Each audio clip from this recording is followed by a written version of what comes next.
Hello, this is davidji coming to you from the sweet spot of the universe, and welcome to this week's exploration of healing through sound.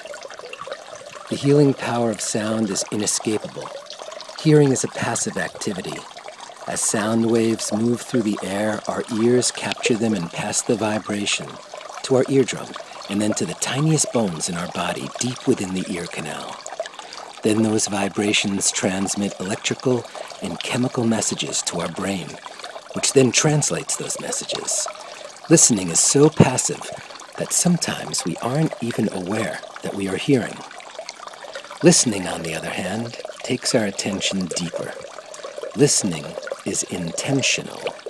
Listening is when we lean in and truly pay attention, and then add emotions, past memories, intellectual ruminations, and flavor our listening experience with feelings of comfort or discomfort.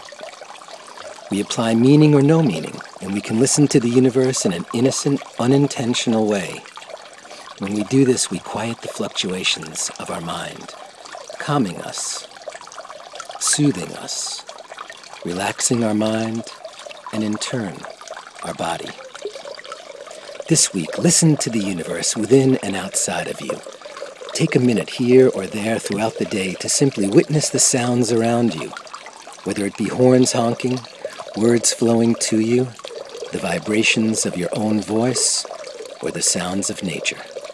Observe and listen. Allow sound to wash over you. And in those moments, become the vibration. And when you meditate, don't say your mantra. Simply listen to it. Allow it to just bubble up.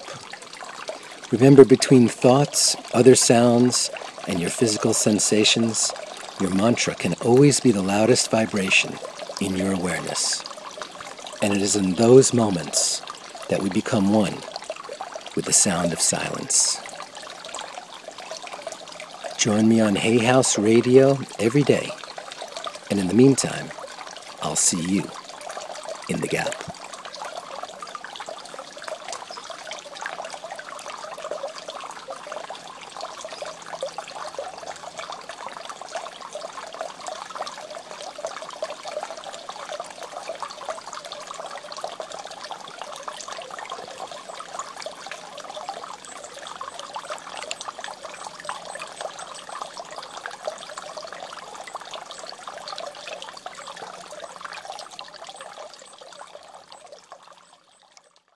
Mm-hmm.